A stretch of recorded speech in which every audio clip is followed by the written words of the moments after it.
నారాయణ ఆది నారాయణ. ఓం నారాయణ ఆది నారాయణ ఛానల్ను ఆదరిస్తున్న గురు బంధువులకు స్వాగతం, సుస్వాగతం. ఓం నారాయణ ఆది నారాయణ. ఓం శ్రీ భగవాన్ వెంకయ్య స్వామి నమః. ఆశ్రిత జనరక్షకుడు, దీనజన బాంధవుడు శ్రీ భగవాన్ వెంకయ్య స్వామి వారి పాద పద్మములకు నా ప్రణామములు. సమస్త సగుణ రూప నిర్గుణ రూప గురుదేవుల పాద పద్మములకు నా నమస్సుమాంజలి.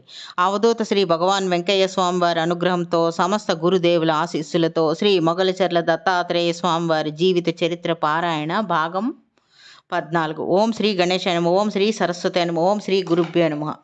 ఓం నారాయణ ఆది నారాయణ. శ్రీ స్వామివారు ఏర్పేడు వ్యాసాశ్రమంలో చేరి కొంతకాలం సాధన చేసిన తర్వాత చిత్తూరు జిల్లాలో పాపానాయుడుపేట గ్రామంలో బాలబ్రహ్మమ్మ గారి వద్ద ఉపదేశం పొంది తిరిగి స్వగ్రామం ఎర్రబల్లి చేరారు. అక్కడ నుంచి మాలకొండకు వెళ్ళి అక్కడ తన తపో సాధన కొనసాగించాలని నిర్ణయం తీసుకున్నారు. శ్రీ స్వామివారి తల్లి, సోదరులు అప్పటికే మానసికంగా వారు సిద్ధపడిపోయారు. తమ బిడ్డ ఇక ఏ విధంగానూ సాధారణ జీవితం గడిపే అవకాశం లేదని వారికి తేటతెల్లం అయింది. మాలకొండ క్షేత్రం తమ గ్రామం నుంచి రమారమి సుమారు 15 కిలోమీటర్ల దూరం ఉంటుంది. శ్రీ స్వామివారు సాధన చేసుకుంటూ ఉన్నప్పుడు ఆహారం మితంగా తీసుకుంటూ ఉండేవారు. కేవలం కొద్దిగా బియ్యం, అందులో కొద్దిగా పెసరపప్పు కలిపి ఉడికించుకొని దానినే ఆహారంగా స్వీకరించేవారు. అది కూడా తాను సాధన నుంచి లేచిన తర్వాత మాత్రమే. శ్రీ స్వామివారు ఆహారం తిన్నా తినకుండా ఉన్న తల్లి, సోదరులు మాత్రం ఆయనకు అవసరమైన బియ్యం, పెసరపప్పు, ఇతర వెచ్చాలు మాలకొండకు చేర్చాలని నిర్ణయం తీసుకున్నారు. అలా ఎన్నాళ్ళు జరగాలని వాళ్ళు అనుకోలేదు. ఎంతకాలం శ్రీ స్వామివారు తపస్సు చేసుకుంటున్నా అంతకాలం తాము ఆహార పదార్థాలు సమకూర్చాలని వారు నిశ్చయించుకున్నారు. అక్కడ ఆయన తపో సాధనలో ఉన్నంతకాలం తాము ఇక్కడ నుంచి ఆహార పదార్థాలని పంపాలి అని అనుకున్నారు. ఆ రోజుల్లో బస్సు సౌకర్యం కూడా లేదు. సైకిల్ మీద వెళ్ళాలి, లేకపోతే కాలినడకే. ఎర్రబల్లె నుంచి వెలిగండ్ల గ్రామం మీదుగా మన్నేరు నది దాటి మొగలిచెర్ల గ్రామం మీదుగా మాలకొండ చేరాలి. శ్రీరాముడు వనవాసం చెయ్యాలని నిర్ణయం తీసుకోగానే సీతాదేవి కూడా నార వస్త్రాలు ధరించి ఆయన్ని అనుసరించింది. ఆ దంపతులు ఇద్దరు గుమ్మం దగ్గరకు వచ్చేటప్పటికి లక్ష్మణుడు కూడా నార వస్త్రాలు ధరించి వారితో కలిసి వనవాసానికి బయలుదేరాడు. రాముడు వారించిన అన్నగారి సేవే పరమార్థమని లక్ష్మణ స్వామి వారు చెప్పారు. ఆ విధంగానే అతను నడుచుకున్నారు. అదేవిధంగా శ్రీ మొగలిచెర్ల దత్తాత్రేయ స్వామి వారి తమ్ముడు పద్మయ్య వారు కూడా తల్లి, సోదరులకు అభయం ఇచ్చారనమాట. ఈ పద్మయ్య నాయుడు గారు వారు అన్నయ్యకు వస్తువులు ఇచ్చే బాధ్యత నాది అని ఆ బాధ్యతను ఈ పద్మయ్య నాయుడు గారు తీసుకున్నారు. అప్పటికి ఈ పద్మయ్య నాయుడు గారి వయసు, అంటే స్వామివారి తమ్ముడు పద్మయ్య నాయుడు గారి వయసు కేవలం 16 సంవత్సరాలు మాత్రమే.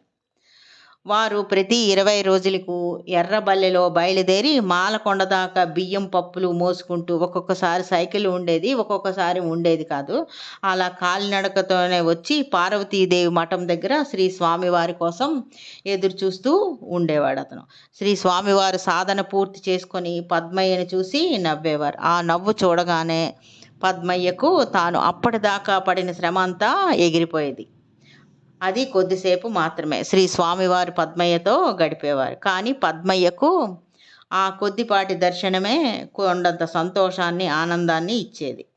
ఒకరోజు పద్మయ్య ఇలా మాలకొండకు వచ్చి స్వామివారి కోసం పార్వతీదేవి మఠం వద్ద ఎదురు చూస్తూ ఉన్నారు. ఇలా పదార్థాలు తీసుకొచ్చేటప్పుడు మాలకొండకు వచ్చి స్వామివారి రాక కోసం పార్వతీదేవి మఠం దగ్గర ఎదురు చూస్తూ ఉన్నారు. ఇంతలో శ్రీధర్రావు గారు కూడా అక్కడికి వచ్చారు. 20 ఏళ్ళు కూడా లేని ఈ యువకుడు ఎవరా అని శ్రీధర్రావు గారు ఆలోచిస్తూ ఉన్నారు. అదే మాట అడిగారు ఆ కుర్రవాడిని. అప్పుడు వారు తాను ఫలానా అని స్వామివారికి తమ్ముడని చెప్పారు. స్వామివారికి తమ ఇంటి నుంచి వెచ్చాలు తీసుకొచ్చి ఇస్తూ ఉంటానని శ్రీధర్రావు గారితో చెప్పారనమాట. అతను శ్రీధర్రావు గారు కూడా తన్ను తాను అతను ఆ పైకి పరిచయం చేసుకున్నారు. ఆనాటి నుంచి పద్మయ్యకు ఈ మొగలిచెర్ల గ్రామంలో శ్రీధర్రావు గారి ఇల్లు ఒక మజిలీగా మారిపోయింది. ప్రభావతి గారు కూడా పద్మయ్యను తమ బిడ్డల్లో ఒకరిగా ఆదరించేవారు. పద్మయ్యది నిస్వార్థ సేవ. శ్రీ స్వామివారిని అన్నయ్యగా కాదు, సాక్షాత్ దైవ స్వరూపంగానే కొలిచాడు అతను. శ్రీ స్వామివారి సిద్ధి పొంది తర్వాత కూడా ఇన్ని సంవత్సరములు అయిన తర్వాత కూడా వారి మదిలో నేటికి అదే దైవ భావం. ఏ కోరికలు కోరలేదు, కానీ ఈరోజు నేను ఈ మాత్రం వారు అంటారు. ఈ పద్మయ్య నాయుడు గారు ఇలా అంటారు. శ్రీ స్వామివారు సిద్ధి పొంది నేటికి ఇన్ని సంవత్సరములు అయిన తర్వాత కూడా వారి మదిలో అదే దైవ భావం వారి అన్నగారి మీద.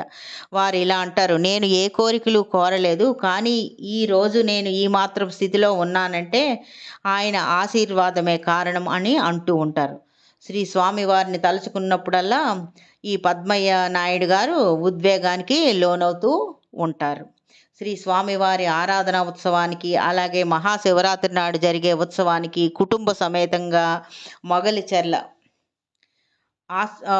మొగలిచెర్ల ఆశ్రమానికి క్రమం తప్పకుండా వచ్చి శ్రీ స్వామివారి సమాధి వద్ద కొద్దిసేపు గడిపి వెళ్ళడం ఈ పద్మయ్య నాయుడు గారు పెట్టుకున్న నియమం. శ్రీ స్వామివారి సేవలో ఆనాటి నుంచి ఈ క్షణం వరకు తరిస్తున్న ధన్యజీవి ఈ పద్మయ్య నాయుడు గారు.